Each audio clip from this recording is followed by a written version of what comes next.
right, good evening. Welcome to the QFFL Now, our first edition of the QFFL Now. And we're going to highlight some of the remarkable things that have happened this season. Going to go over some key matchups we have this weekend in WILDCARD Weekend. And we're going to hopefully get a couple of owners on the phone for a quick interview. But let's start at the top, and what a wild Monday we had to finish off the regular season in Week 13. We had the ANBA trying to get back to the playoffs, get back to the final crown, accomplish what they left undone last year, but lo and behold, they weren't able to do it on Monday night. The Dream Team holds on with a total point victory to get into the playoffs as the 6th seed. What a wild regular season, as usual. But let's look back on some of the things that happened this year. How about we go back to Week 1? Let's not forget about our top 2 seeds this year, the Swarming Aztecs. That's right, the Aztecs back in Week 1 lose Tom Brady and a whole lot of cap money. And lo and behold, he gets the number 1 seed. So a lot of talk coming out of the Aztecs, and they seem to be backing it up. So they're going to take the week off, but pay attention to their lineup, because as you've seen in the past and in history, we have seen a lot of bye-week teams put up some big numbers and then have a big letdown the following week. So let's also talk about the Garden State Warriors. How about the Warriors getting back to the playoffs, grabbing the number 2 seed, the controversial bye week out of the number 2 seed. As the commissioner, you know I have my own feelings about that. But in any event, the Warriors riding the old man, the old river, Brett Favre, on the way to the playoffs and a 2 seed and a bye. Of course, the Warriors grabbing Brett Favre also meant that the Dream Team was able to ride somebody that we hadn't heard from before, and that was Aaron Rodgers. Aaron Rodgers carrying the Dream Team to another playoff appearance in their 2nd year back from a short hiatus, and we welcome them back to the playoffs. Also had the Troopers this year. Don't forget about them. I don't know how you could anymore. 2 championships in 3 years, looking for the first back-to-back, and obviously dynasty, looking to make history. It's all in the cards for the Troop this year. Boogie Knights, gosh, I can't remember how far it's been since they got in the playoffs. Probably longer, or almost as long as the Bombers.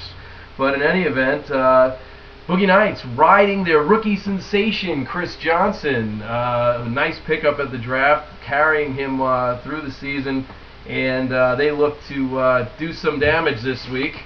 We also have somebody that we all know very well, Fighting Commodes, going for their 3rd and final year of his contract, the Tony Romo sensation out of Dallas, looking to hopefully get to the final dance and win the ultimate prize for once with Tony before his salary inevitably goes up next year. So your matchups this week in WILDCARD Weekend are the Dream Team will play at the defending champs, the Stormtroopers, while the Boogie Knights are going to travel to the 4 seed, the Fighting Commodes. And speaking of the Commodes, we're going to try to get you an interview right now with the owner of the Fighting Commodes. Let's see if we can get him on the line.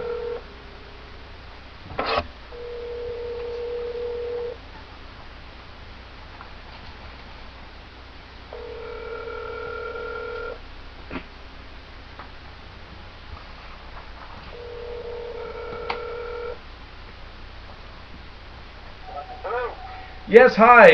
This is John Lecce, Commissioner of the QFFL for the QFFL Now, trying to reach Keith Depp, the owner of the Fighting Commodes. What's going on, Doug? Hey, Keith, how are you? Congratulations. Great season for the Commodes this year. Great season. How you feeling about things? Very well. Very confident going into the playoffs. Good. Well, we hope we could grab a few minutes of your time and catch a little bit about what you're thinking with the big matchups this week. If you don't mind, you got a few minutes for us? Sure. All right, good. So we look at your lineup, we see the matchups this week. We look at the NFL. There's some big games this week, and we're wondering, do you stick with Tony, or do you think about maybe, going with the backup? Talk about it. Not at all. Romo got me here. Romo gets me going. I don't care. I'd rather win. I'd rather lose with Romo than win with Orton. All right. Well, that's bold, and we know you love him. We know you have man love for Mr. Romo. So, how about at running back? You make a trade for Joe Adai. He's got a great matchup against the Bengals this week, but you got the phenom Matt Forte, and you also have the leading the league at running back Thomas Jones. That's a tough call there. What are you going to do? Talk about it. Well, three of them all have good matchups. I got Adai. Adai was my insurance. He was only used for insurance in case one of my guys got hurt, so I had nobody else to replace him. So I got Forte. He's got a great matchup against Jacksonville. Our defense is terrible. All right. I got Thomas Jones going against the Niners, who he should have another good game. All right. Well, you got a lot invested in Dallas. We all know that. They got a tough matchup this week. Talk a little about your opponent, the Boogie Knights. The Boogie Knights, they're pretty balanced. Talk about that team, and what do you expect from them? Well, Bills has done a good job to get where he is. He goes where Peyton Manning goes. It's scary little Peyton Manning had a bad game last week in the dome against the Bengals, which is probably one of the worst defenses there. So got to be a little nervous about the Bengals, right? What's up? Got to be a little nervous about the Bengals, right? Yes, but I just think he's going to win. I think it's going to be easily. The game's going to be over by the end of the half, so wow. I don't think he's going to be doing much. All right, bold statement. Okay. Well, we thanks for your time. We just wanted to see if we could squeeze it in and get an interview with you. We appreciate you taking the time for us, and look for our first edition feature on the web. Thank you very much, sir. All right, we'll talk to you soon. Good luck this week. All right, Commissioner. Thanks, buddy. All right. So there you go, the Fighting Commode's giving us a few minutes tonight, and real quickly we're just going to recap some more of the games. As he mentioned, the Boogie Knights, I'm going to guess there's some things there the Boogie Knights might take some issues with. Talking about the game being over at halftime, I'm not so sure about that. But look for Peyton Manning, I think, to have a big game this week, playing the Bengals, as he mentioned. You know what? In both wildcard games, this weekend is going to come down to one game. The game of the week, as hard as it is to believe, the Bengals and the Colts are where these games are going to be decided. You got big players going in those games. And you look at the Boogie Knights, they made a trade for Reggie Bush. The jury's still out. People are down on that trade. But you know what? It's playoffs now, and if Bush comes through this week, you can say that was a good trade. So it's a little weak at receiver. Roddy White, Dwayne Bowe, good players. Roddy White's super. Dwayne Bowe, not so great. We'll see how he does. Gates is coming back and into his own. So they're a tough team. They're going to be a tough out, and we'll see. If the Commodes can get through this week, they may be on their way to something special this year. Let's talk quickly talk about the other game this weekend. We mentioned the Dream Team. Dream Team, Aaron Rodgers just playing outstanding, and he has a great matchup with the Texans this week. So look for him to put up some big numbers. Although you got to remember, it's Green Bay, it's Lambeau, they're at home. He looked great in the snow and the wintry mix last week, and we'll see what he does in the weather this week. But Lynch starting to come into his own after a big trade. This team's all about trades. They picked up Lynch, they picked up Moss, they got criticized for both, and you know what? They're looking like a little smarter than everybody right now. So they did a great job.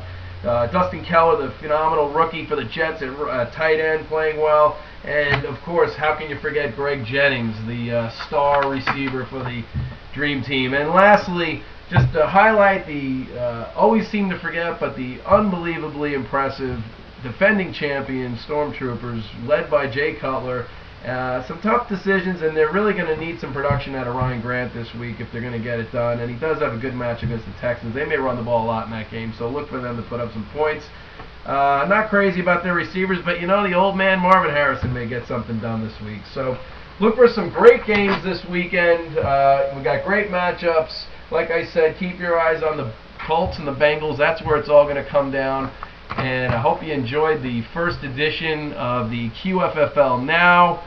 And as your commissioner, I again applaud everybody for a wonderful season. I look forward to updating everybody on the semifinals next week as we find out who pulls it out in the wild card games as we head for the road to Q Bowl 13. Good night, everyone, and I'll talk to you soon.